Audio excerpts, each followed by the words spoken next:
Australia ತಂಡ ಕರೆದುಕೊಂಡು ಹೋಯಿತು ಭಾರತದ ಈ ಯುವ ಆಲ್ರೌಂಡರ್ನನ್ನು. ಈತ ಹಾರ್ದಿಕ್ ಪಾಂಡ್ಯಗಿಂತ ಅದ್ಭುತ ಮತ್ತು ಅಪಾಯಕಾರಿಯಾದ ಆಟಗಾರನಾಗಿದ್ದು ಈಗ ಎಲ್ಲಾ ಕಡೆ ರಾರಾಜಿಸುತ್ತಿದ್ದಾನೆ. ಹಾಗಾದರೆ ಈ ಆಟಗಾರ ಯಾರು ಮತ್ತು ಇದರ ಸಂಪೂರ್ಣ ಮಾಹಿತಿ ಏನು ಎಂಬುದನ್ನು ಈ ವಿಡಿಯೋದಲ್ಲಿ ತಿಳಿಸುತ್ತೇವೆ.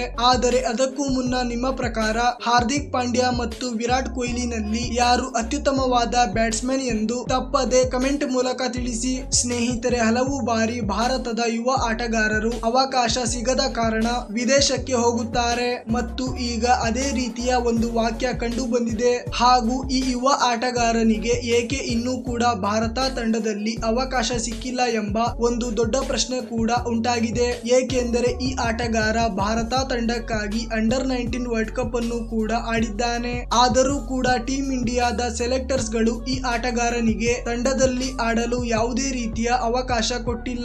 ಆದ್ದರಿಂದ ಈ ಆಟಗಾರ ಆಸ್ಟ್ರೇಲಿಯಾ ತಲುಪಿದ್ದು ಅಪಾಯಕಾರಿಯಾದ ಬ್ಯಾಟಿಂಗ್ ಅನ್ನು ಆಡುವ ಮೂಲಕ ಎಲ್ಲರ ಮನಸ್ಸನ್ನು ಗೆದ್ದಿದ್ದಾನೆ ಮತ್ತು ಈ ಆಟಗಾರ ಸದ್ಯಕ್ಕೆ ಆಸ್ಟ್ರೇಲಿಯಾದ ಕ್ರಿಕೆಟ್ ಜಗತ್ತಿನಲ್ಲಿ ಬಹಳ ಚರ್ಚೆಯಲ್ಲಿ ಇದ್ದಾನೆ. ಈ ಆಟಗಾರನ ಹೆಸರು ನಿಖಿಲ್ ಚೌಧರಿ. ಭಾರತ ತಂಡದ ಅಂಡರ್-19 ಕ್ರಿಕೆಟ್ ಟೀಮ್ ನಲ್ಲಿ ಅವಕಾಶ ಪಡೆದುಕೊಂಡಿದ್ದ ಈ ಆಟಗಾರ ಸದ್ಯಕ್ಕೆ ಬಿಗ್ ಬ್ಯಾಶ್ ಲೀಗ್ ನಲ್ಲಿ ಆರ್ಭಟಿಸುತ್ತಿದ್ದಾನೆ ಮತ್ತು ಯಾವಾಗ ಬೇಕಾದರೂ ಈ ಆಟಗಾರ ನಮಗೆ ಆಸ್ಟ್ರೇಲಿಯಾ ತಂಡದಲ್ಲಿ ಆಡುತ್ತಾ ಕಾಣಿಸಿಕೊಳ್ಳಬಹುದು.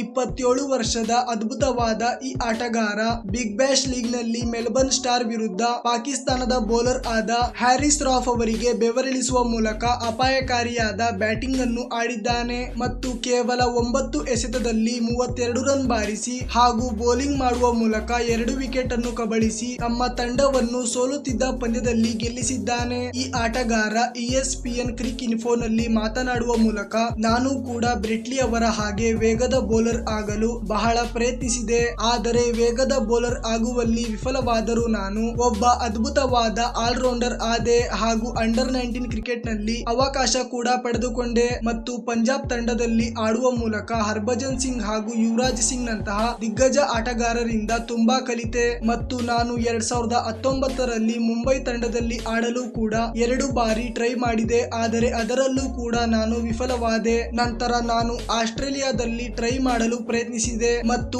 ಆಸ್ಟ್ರೇಲಿಯಾದಲ್ಲಿ ಪೋಸ್ಟ್ ಕೊರಿಯರ್ ನ ರೀತಿಯಲ್ಲಿ ಕೆಲಸ ಮಾಡುವ ಮೂಲಕ ಕ್ಲಬ್ ಕ್ರಿಕೆಟ್ ಅನ್ನು ಆಡಲು ಆರಂಭಿಸಿದೆ ಮತ್ತು ನಮ್ಮ ಕೋಚ್ ಹಾಗೂ ಆಸ್ಟ್ರೇಲಿಯಾದ ಮಾಜಿ ಕ್ರಿಕೆಟರ್ ಆಗಿದ್ದ ಜೇಮ್ಸ್ ಅವರ ಶಿಫಾರಸ್ಸಿನಿಂದ ಹೋಬಾರ್ಟ್ ಹರಿಕೇನ್ಸ್ ನಲ್ಲಿ ಆಡಲು ಅವಕಾಶ ಕೂಡ ಸಿಕ್ಕಿತು ಎಂದು ಹೇಳಿದರು. ಸ್ನೇಹಿತರೆ, ನಿಮ್ಮ ಪ್ರಕಾರ ಈ ಆಟಗಾರನಿಗೆ ಟೀಮ್ ಇಂಡಿಯಾದಲ್ಲಿ ಆಡಲು ಅವಕಾಶ ಕೊಡಬೇಕಿತ್ತೋ ಬೇಡವೋ? ನಿಮ್ಮ ಅಭಿಪ್ರಾಯವನ್ನು ಕಮೆಂಟ್ ಮೂಲಕ ತಿಳಿಸಿ.